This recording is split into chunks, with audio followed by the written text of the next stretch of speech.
Hello, my name is Olivia. I am a student of English literature. This is my story. I want to tell you about my life in London. I want to tell you about my fantastic teacher. You can read my story and learn English with me. It is a beautiful day of summers. I am traveling on a train. Two women are on the train with me. The women are sitting opposite me. They are speaking English. I don't understand much. I am studying English, but I am a beginner. I don't know many words. I began speaking to the women. I said some words in basic English. The women understood what I wanted to say, and that made me happy. I said that I want to learn English. The women told me that they are from England. They are going home from a conference. Our conversation was 10 minutes long. The next station was my station. I said goodbye. The women gave me their address and phone number. They told me that I can visit them in England. Then we said goodbye. After this meeting, I worked on my English every day. I translated texts and watched films in English. In 6 months, my English was improved. It was good now, but I wanted to learn more. I went to London. I wanted to study English from London. When I was in London, I joined school. My first lesson was on Monday. I met my teacher and other students in the class. My teacher was a young and fine lady. She was very nice and humble. We introduced ourselves and then proceeded with the lesson. Our teacher has a question for us.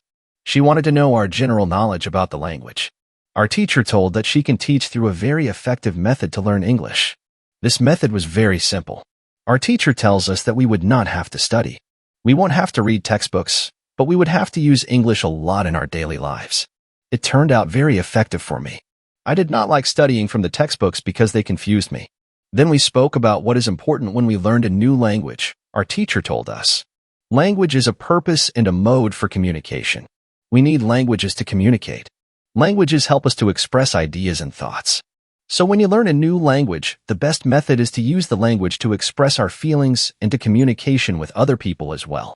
And this is what we will do in our course. We will speak and make use of English language a lot. Many students try to remember new words. They also study grammar rules. And these students don't use English for speaking. They study about the language, but they don't use the language. There is a difference. Of course, you need to learn new words and grammar, but you don't have to study them. You need to practice them on a daily basis. In this course, I wanted to show a very simple and effective method on how to learn vocabulary and grammar. I like what our teacher says. Our lesson continues. We spoke about our hobbies and what we like to do in our time. We spoke in pairs or with our teacher. I enjoyed taking classes. I am really happy. This system of learning turned out to be very good and effective for me. Chapter 2: How I Learned Vocabulary. I went to school on Tuesday again.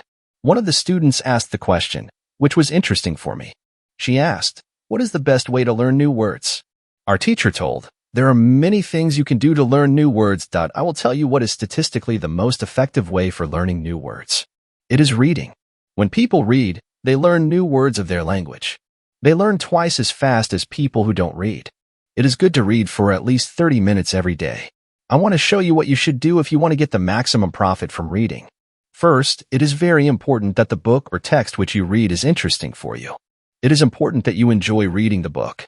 The book can be a nice story, or it can be fictional or non-fictional, whatever your interest is for the book. Don't read the text which isn't interesting for you. When you don't know many words, you can get frustrated.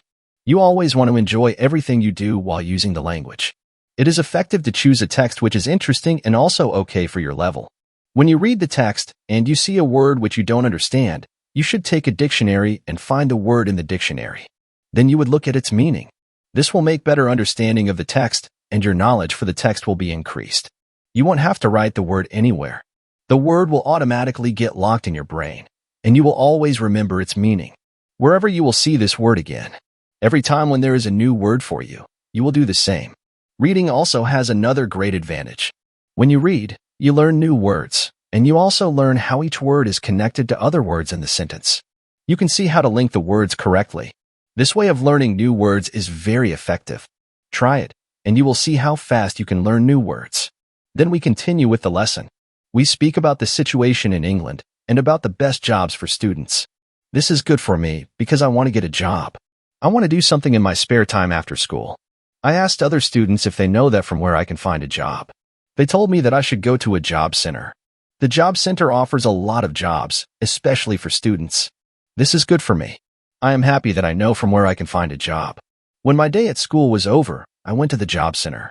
I did not know what job I could do, so I asked the lady at the job center what is the best job for a student. The lady told me that they have some good jobs for students. She told me that I can be a cleaner or a waitress in a cafe. I told the lady that I have no experience with these jobs. She told me that my English is good enough to work at the cafe. The training was not difficult, and I can have more chances to speak English than being a cleaner. She told me that I can start my job on Thursday. It is all good for me. I am happy that I have a job where I can practice English when you want to learn new words, effectively read for 30 minutes every day. On Wednesday, I went to school again. There is one student in the class who is more quiet than the others. He is from South Korea. When our teacher asked if we had any questions for her, this student from Korea said that he has a question. He said that he has a big problem with pronunciation. He knew that his pronunciation is not very good, but you did not know how to improve it. He doesn't speak much because he doesn't have others to listen to his bad pronunciation.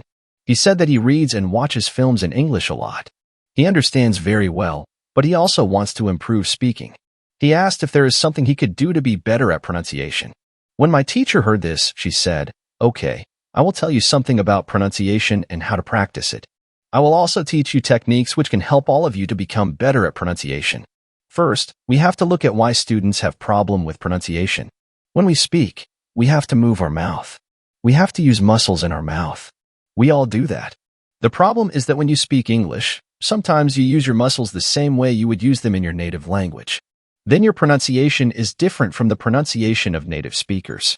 This happens to many students to learn English. Almost everybody has a little different pronunciation than they should have. In fact, it is not a big problem because usually people understand what you want to say, even if your pronunciation is not perfect. However, you can work on your pronunciation and make it better by a great technique which can help you a lot. The name of this technique is shadowing. The technique is very simple.